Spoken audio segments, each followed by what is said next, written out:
Terima kasih. Tuhan memberkati. Shalom.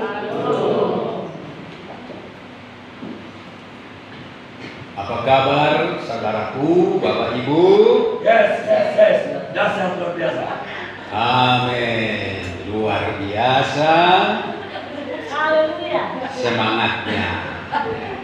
Terima kasih Bapak Sinaga. Mari kita langsung saja buka Alkitab kita dalam Markus pasal 11 ayat 11 sampai 14.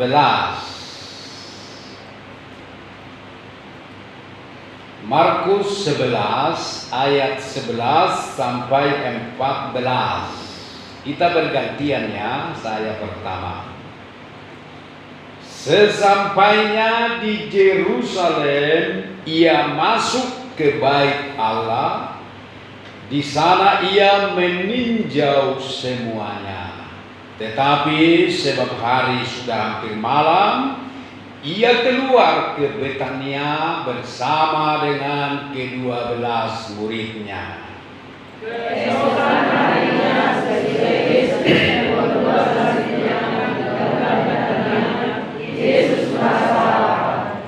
Dan dari jauh ia melihat pohon ara yang sudah berdaun.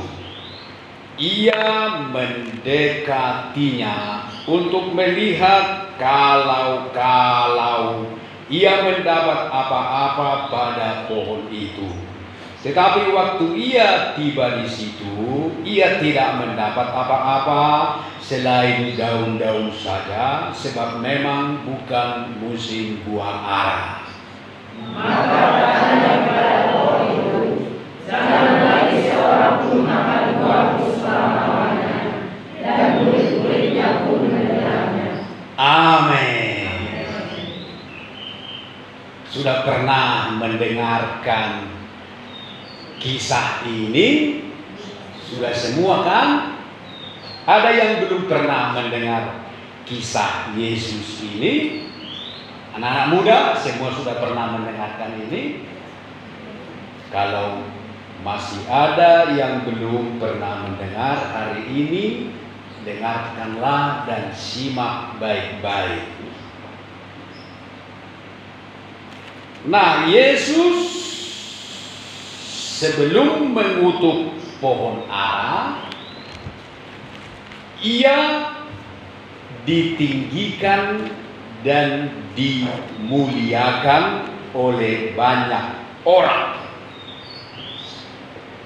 Dia dielu-elukan, orang bersorak-sorai mengiringi dia memasuki Yerusalem. Bahkan orang menghamparkan pakaiannya di jalan dan juga menghamparkan daun-daun palem,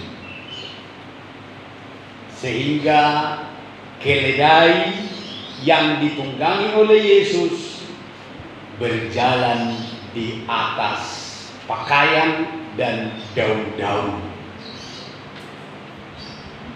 Begitulah Yesus waktu itu ditinggikan dan dimuliakan dan dielu-elukan sambil orang banyak berseru, Hosana, diberkatilah dia yang datang dalam nama Tuhan, diberkatilah kerajaan yang datang, kerajaan Bapa kita Daud, Hosana di tempat yang maha tinggi. Luar biasa keadaan pada waktu itu. Lalu setelah dia sampai di Yerusalem, Yesus masuk ke bait Allah. Di sana ia meninjau semuanya. Tetapi karena hari sudah hampir malam, dia tidak lama-lama di situ. Dia segera pergi keluar, yaitu ke Betania, di mana Betania ini juga berdekatan dengan Yerusalem, yaitu ada di Judea. Ya. Nah, inilah kebiasaan Yesus. Di mana-mana kalau dia pergi ke mana-mana, dia tidak pernah lupa untuk mengunjungi bait Allah. Kemanapun dia melangkah, yang pertama dia lakukan adalah mencari bait Allah. Dan firman Tuhan mencatat tiap-tiap hari Yesus mengajar dalam bait Allah. Itu dilakukan oleh Yesus sejak dia dari kecil. Dari kecil. Sampai-sampai pernah ada cerita Yesus itu hilang. Orang tuanya mencari dia kemana-mana dan tidak bisa ditemukan.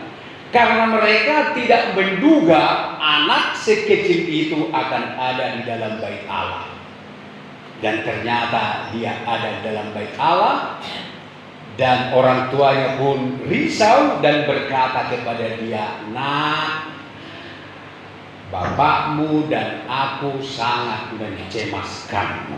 Lalu apa kata Yesus? "Mengapa papa mama mencari aku? Bukankah aku seharusnya berada di rumah bapakku?"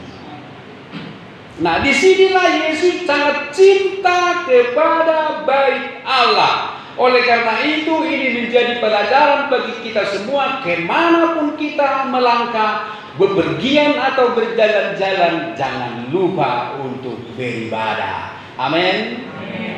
Dimanapun, cari gereja, cari GPD. Amin. Kalau tidak ada lagi GPD, cari yang lain. Yang penting gereja. Dan bait Allah yang dikunjungi oleh Yesus pada waktu itu adalah bait Allah yang dibangun oleh Raja Herodes. Karena bait Allah yang pertama yang dibangun oleh Raja Salomo sudah dihancurkan oleh Raja Nebukadnezar. Seluruh emas yang menghiasi bahan-bahan bait Allah itu dibawa Raja Nebukadnezar ke Babel. Bahkan penduduk Israel ditawan dan dijadikan budak dan pegawai di Babel selama 70 tahun. Maka bait Allah yang hancur itu akhirnya dibangun kembali oleh Yerubabel bin Sealtiel, yaitu pada zaman Nabi Hagai. Dan dibangunlah bait Allah yang baru karena Tuhan menggerakkan hati Raja Kores. Raja Kores yaitu Raja Persia yang menguasai dunia jagat raya pada waktu itu, yang menjajah dan menguasai bangsa-bangsa, dijamah oleh Tuhan hatinya, digerakkan oleh Tuhan hatinya, sehingga memerintahkan serta membekali pembangunan bait Allah di Yerusalem. Maka dia pun menyuruh Esra pulang dan dibangunlah bait Allah dan tembok-temboknya. Tetapi bait Allah yang dibangun oleh Jerubabel bin Sealtiel itu dengan Yosua bin Yojadah imam besar itu belum selesai, bahkan tidak sebagus yang dibangun oleh Raja Salomo. Maka ketika Raja Herodes memerintah untuk mengambil hati orang Israel, Herodes pun memugar bait Allah itu, membangunnya sedemikian bagus sekali dan sangat indah. Bahkan selama 46 tahun Herodes membangun bait Allah itu.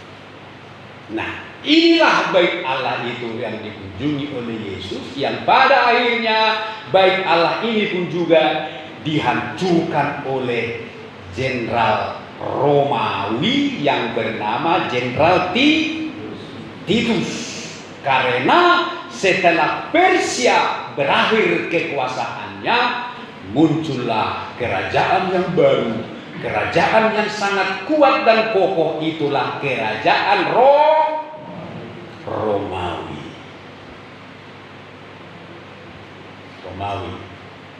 Yang memiliki kaisar, termasuk Kaisar Agustus. Makanya ketika Yesus lahir, Kaisar Agustuslah yang berkuasa, yang memerintahkan mengadakan sensus penduduk.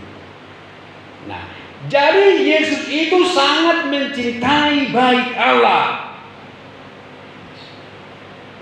Setelah dia masuk ke dalam bait Allah, dia segera keluar lagi untuk menginap, dan dia menginap di Betania. Kira-kira di rumah siapakah dia waktu itu menginap?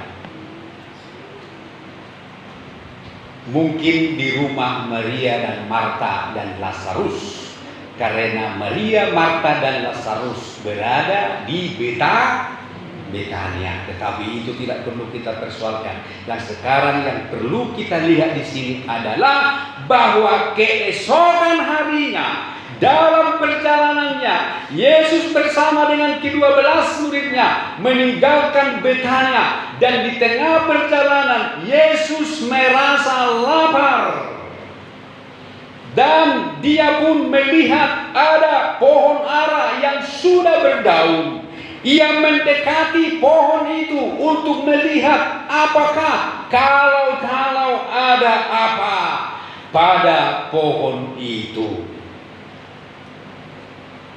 Apa yang diharapkan oleh Yesus dari pohon itu? Buahnya untuk dimakan, karena dia lapar. Tetapi pohon itu rupanya hanya berdaun saja, tidak ada buahnya satu pun. Maka karena itulah Yesus pun kecewa dan langsung mengutuk pohon itu. Sepertinya tindakan Yesus ini sangat kejam dan sadis. Masa langsung dikutuk? Kan enggak musim buah. Ya wajarlah pohon ara itu enggak ada buahnya, karena tidak lagi musim. Lalu mengapa Yesus langsung mengutuknya? Tetapi Bapak Ibu saudara sekalian, pohon ara ini memiliki keunikan. Pohon ara berbeda dengan pohon-pohon yang lain. Pohon-pohon yang lain akan berbuah pada musimnya. Tetapi kalau pohon ara, menurut pelajaran dan menurut yang sebenarnya, bahwa pohon ara kalau sudah berdaun, apalagi kalau daunnya lebat, pasti ada buahnya. Satu atau dua pasti ada buahnya kalau dia sudah berdaun lebat. Apalagi kalau pas musim buah ara, pohon ara akan rame buahnya. Jadi itulah keunikan pohon ara. Kalau sudah berdaun, pasti ada buah. Satu atau dua, itu pasti ada dan tidak meleset. Itulah makanya begitu Yesus melihat pohon itu, dia melihat sudah daunnya berdaun lebat, maka dia mendekati dan melihat-lihat dan ingin mendapat apa-apa dari pohon itu. Tetapi yang terjadi, kenyataannya hanya berdaun saja. Tahukah ibu bapak, waktu itu Yesus sudah sangat lapar. Dia ingin makan. Artinya bahwa kata lapar di sini, Yesus sedang merasa tidak puas. Dia ingin mendapatkan kepuasan dari pohon itu, makanya dia mendekati. Ini mengajarkan kepada gereja Tuhan bahwa sesungguhnya Yesus itu ingin menikmati sesuatu dari kita. Amin. Yesus ingin dipuaskan oleh hidup kita. Dia ingin melihat kita berbuah. Dia mau mendapatkan buah dari kita semua.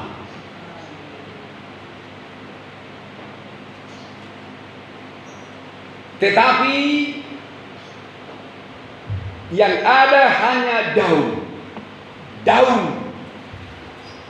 Daun itu adalah berbicara tentang berkat.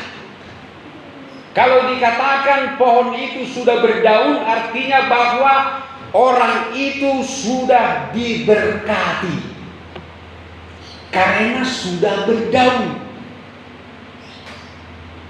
Daun itu menunjukkan keberadaannya, bahwa dia eksis. Bila dipandang pun dia sudah berdaun, sudah sedap dilihat kelihatannya, karena daun-daunnya sudah lebat. Jadi kalau dikatakan pohon ara itu sudah berdaun, artinya bahwa pohon itu atau kehidupan itu sudah diberkati. Amin.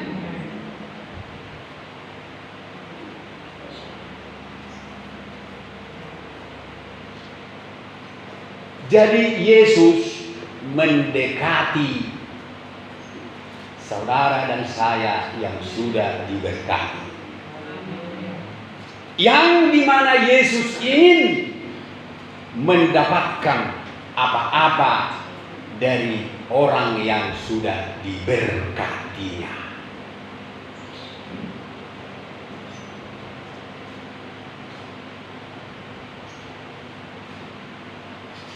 Tetapi yang ada hanya daun.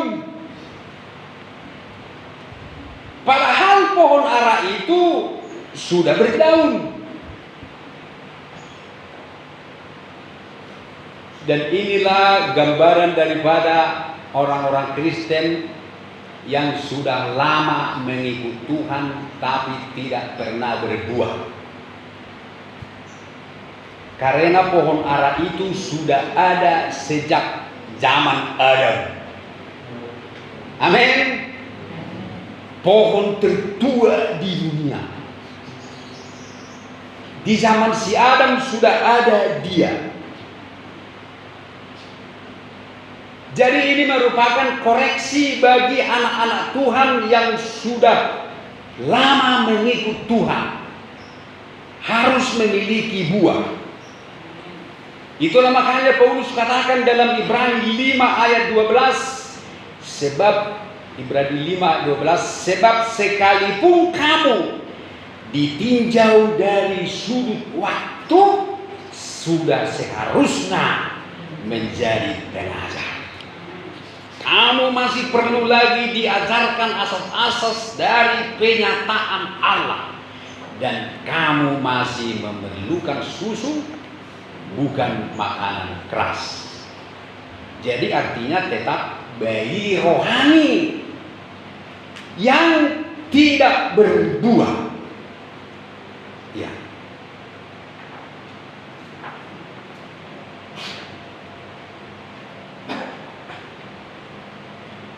Jadi di sini saya mau tunjukkan kepada kita kira-kira apakah buah yang memuaskan hati Tuhan. Ada beberapa buah, tetapi kita lihat dulu. Buah apakah yang dicari oleh Tuhan dari kita yang akan dapat memuaskan hatinya? Mari kita buka dulu Yohanes pasal 15. Dalam Yohanes pasal 15 ayat yang ke-6. Barang siapa tidak tinggal di dalam aku, ia dibuang keluar seperti ranting dan menjadi kering, kemudian dikumpulkan orang dan dicampakkan ke dalam api lalu dibakar.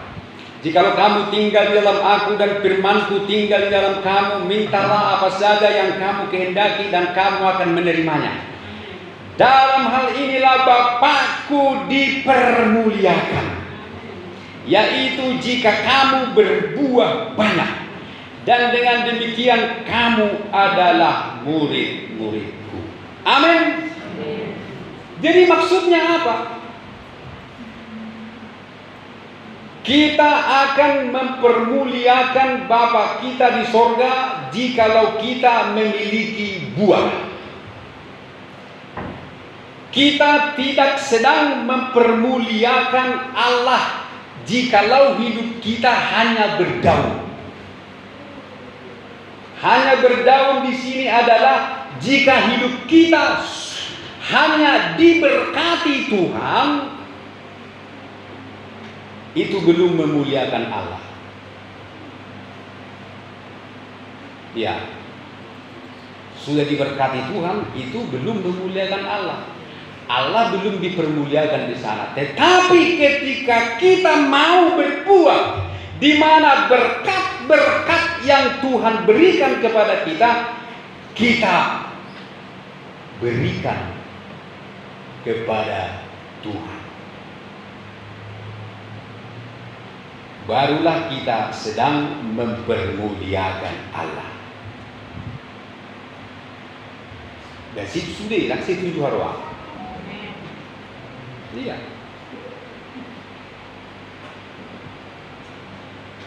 Jadi kalau kita hanya diberkati, itu belum mempermuliakan Allah. Tetapi kita akan mempermuliakan Allah apabila berkat-berkat itu kita persembahkan kepada Tuhan untuk memuaskan rasa lapar dan dahaganya Tuhan.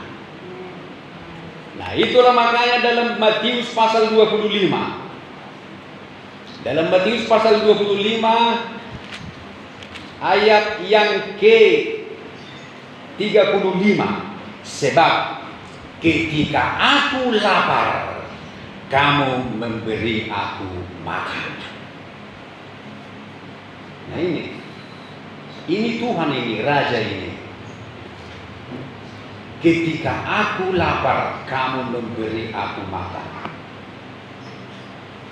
Dan seterusnya. Ketika aku haus, kamu memberi aku minum.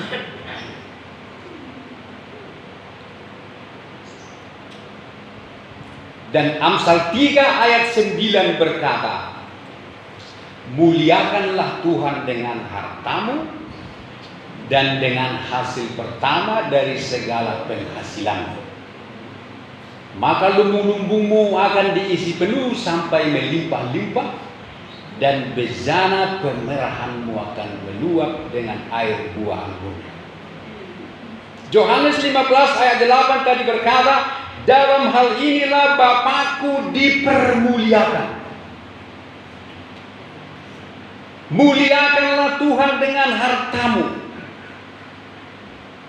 Jadi Bapak Ibu saudaraku sekalian, buah yang memuaskan hati Tuhan yang pertama adalah buah yang memuaskan hati Tuhan, buah yang dicari oleh Tuhan.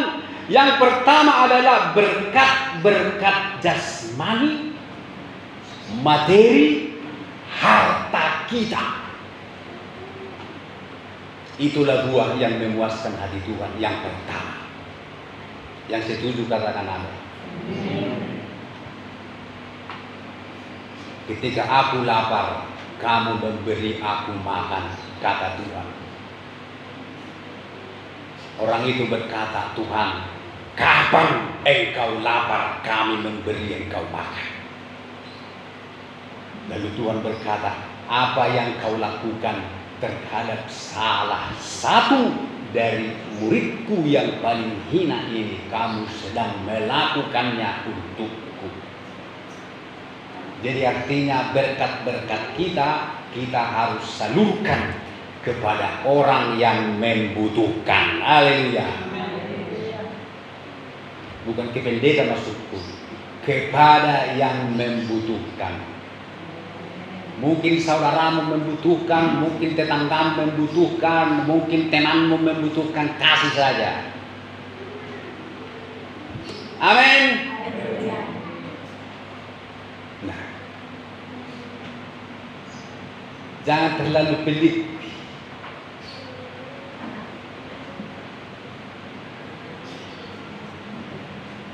Kalau kita pelit, itu artinya kita hanya berdaun. Kita sudah berjauh, daun kita sudah lebar, artinya kita sudah diberkati, kita sudah eksis. Mengapa kita diberkati? Mengapa kita eksis? Yohanes 15 ayat 7 berkata, karena kita tinggal di dalam Yesus. Yesus katakan, jikalau kamu tinggal di dalam aku dan firmanku di dalam kamu, maka mintalah apa saja yang kamu inginkan, maka akan diberikannya kepadamu. Maka kamu diberkati karena kamu tinggal padaku, kata Yesus. Kemudian ayat 8 berkata, dalam hal inilah Bapakku dipermuliakan apabila kamu berbuah banyak. Jadi sesudah kita diberkati, sudah dibuat Tuhan daun kita hijau, dan warna hijau pun sudah banyak di rumah, maka selanjutnya kita harus mempermuliakan Bapa dengan Amsal 3 ayat 9. Muliakanlah Tuhan dengan harta. Itu maksudnya. Nah, di sini Yesus marah. Langsung dia mengutuk. Karena dia mendekati pohon itu. Jadi kalau hidup kita didekati oleh firman Tuhan, jangan keraskan hati. Amin. Firman Tuhan mendekati kita selalu, supaya kita melakukan firman-Nya. Dan ternyata ketika Yesus mendekati pohon ara yang sudah berbuah, tidak ada buahnya, maka Yesus pun langsung mengutuk. Mengapa Yesus mengutuk? Karena tidak berbuah. Maksud saya, mengapa langsung dikutuknya? Tuhan itu tidak sabar ya. Maunya Tuhan sabar kayak sedikit.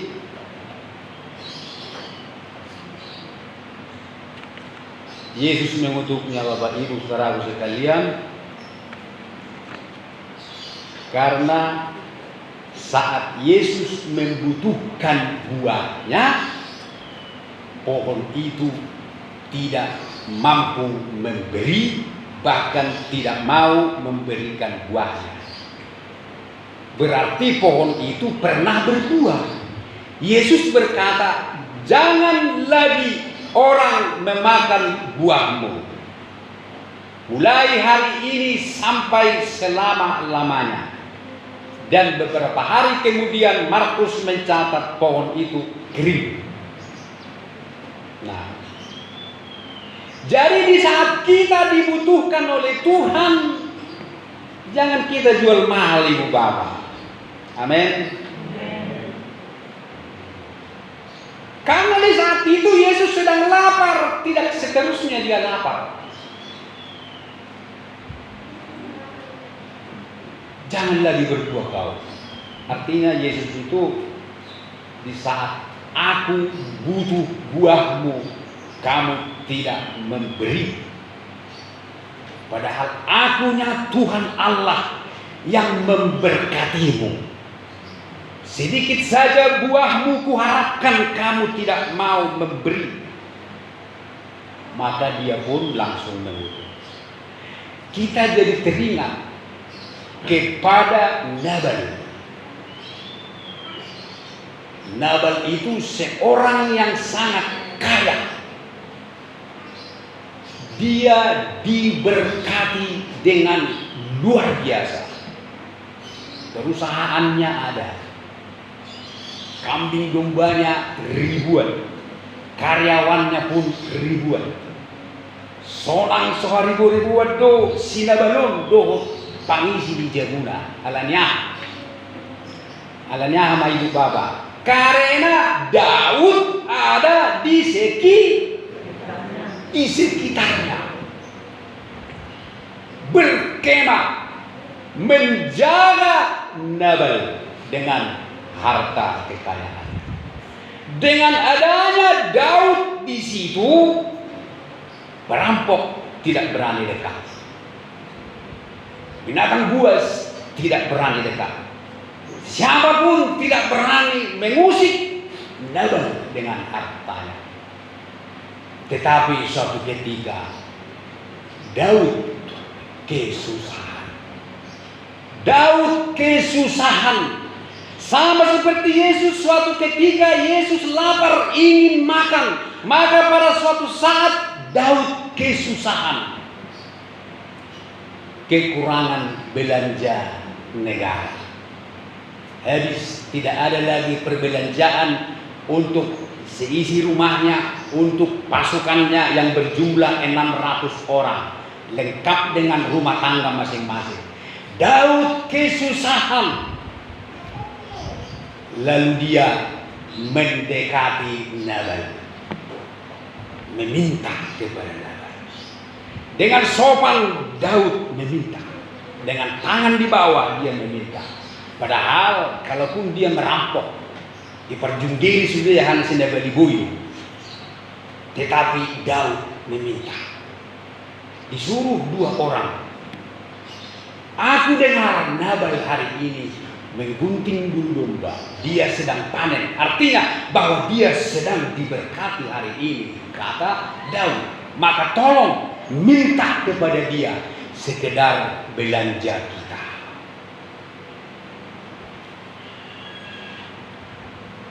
Lalu suruhannya pun mendatangi Nabal. Tetapi apa kata Nabal? Siapa itu Daud? Tak kenal aku Daud. Sebab banyak di hari-hari ini orang lari dari tuannya. Jangan-jangan tuanmu itu pun seperti orang-orang yang lari dari tuannya. Aku tidak mau memberikan apapun yang kau minta. Mereka diusir. Lalu mereka pun melapor kepada Daud. Daud, kami diusir. Dia menghina kita.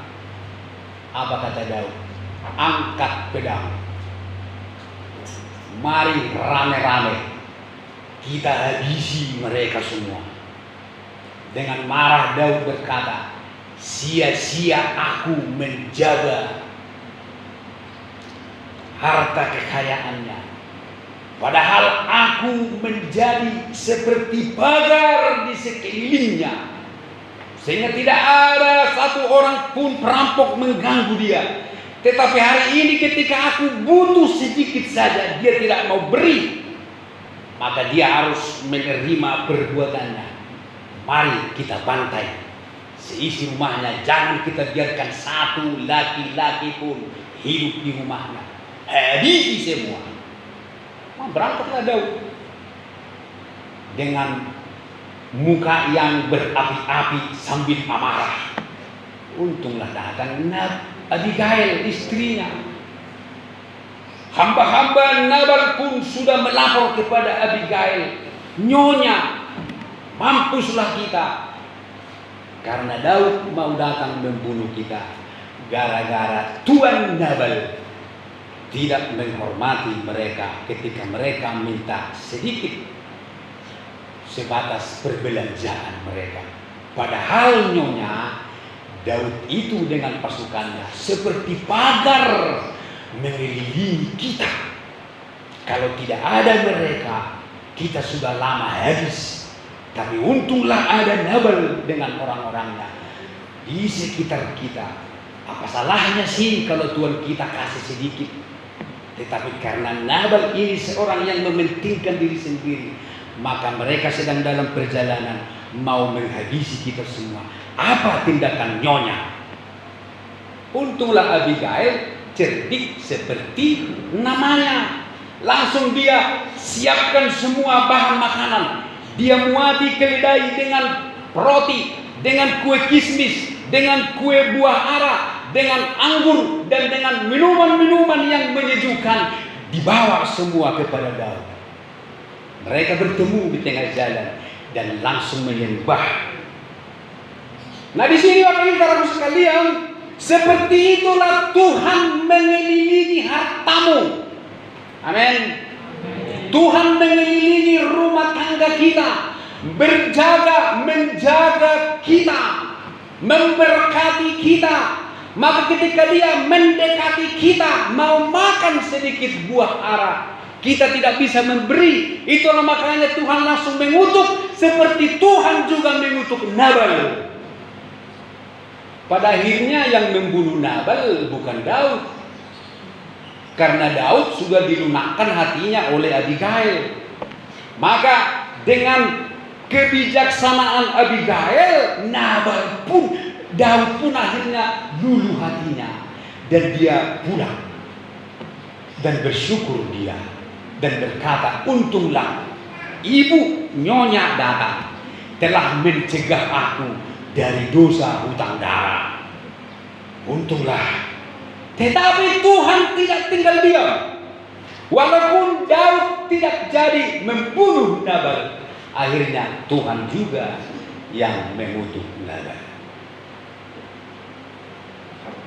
Firman Tuhan berkata, Tuhan memukul Nabal, jantungnya berhenti dan dia membatu selama 10 hari. Dan setelah dia membatu selama 10 hari, Tuhan memukul Nabal lagi dan mati. Bukan Daud yang membunuh. Jadi sama dengan pohon ara ini. Ketika pohon ara ini tidak mau memberi buahnya, tidak ada buahnya, Tuhan mengutuk dan mati. Nabal pun tidak mau memberikan yang diharapkan oleh Daud. Jadi itulah buah pertama yang dicari oleh Tuhan dari kita. Yang pertama, materi, hartamu, materi, pengorbanan, berkat-berkat jasmani yang sudah Dia berikan kepada kita. Tuhan juga mengharapkan itu, seperti Dia pengemis. Seperti Dia mengemis mendekati pohon ara. Tuhan tidak malu menjadi seperti seorang pengemis dari kita, untuk memberi kesempatan bagi kita memuliakan Dia. Bukannya Tuhan pengemis, bukan, tetapi Dia memberi kesempatan bagimu dan bagiku untuk diberkati lebih lagi. Amin. Bukankah Amsal 3 ayat 9 tadi berkata, muliakanlah Tuhan dengan hartamu dan dengan hasil pertama dari segala penghasilanmu. Maka, apa katanya Ibu Bapak? Jadi Dia mau memberi kesempatan yang lebih besar lagi. Bukannya Tuhan mata duitan, bukannya saya mata duitan, bukan itu. Tetapi firman Tuhan harus semua dilakukan. Amin. Jadi buah pertama itu. Buah kedua, yang pertama materi. Buah yang kedua kita baca lagi Markus pasal 11. Apa itu buah kedua?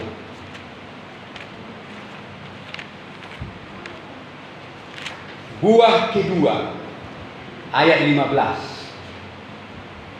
Lalu tibalah Yesus dan murid-muridnya di Yerusalem. Sesudah Yesus masuk ke bait Allah, mulailah Ia mengusir orang-orang yang berjual beli dalam bait Allah. Meja-meja penukar uang dan bangku pedagang merpati dibalikannya, dan Ia tidak memperbolehkan orang membawa barang-barang melintasi bait Allah. Lalu Ia mengajar mereka, katanya, bukankah ada tertulis, rumahku akan disebut rumah doa bagi segala bangsa, tetapi kamu ini telah menjadikannya sarang penyakit. Buah kedua ini enggak sempat lagi. Buah kedua ini dicari oleh Tuhan di dalam rumah Tuhan. Kalau di luar dia tidak mendapat kepuasan. Dia masuk ke bait Allah. Dia berharap di dalam bait Allah ada makanan. Itulah makanya ketika dia masuk ke dalam bait Allah, dia langsung menuju meja makan. Amin. Meja makan. Tetapi yang ternyata di meja makan tidak ada roti yang yang 6 ketul 2 yang ada uang, meja-meja penukar uang. Ini tidak bisa jelaskan sekarang. Cukup satu dulu. Mari kita bangkit berdiri. Kita menyanyi. Jalanmu tak terselami. Jalanmu tak terselami oleh setiap hati kami.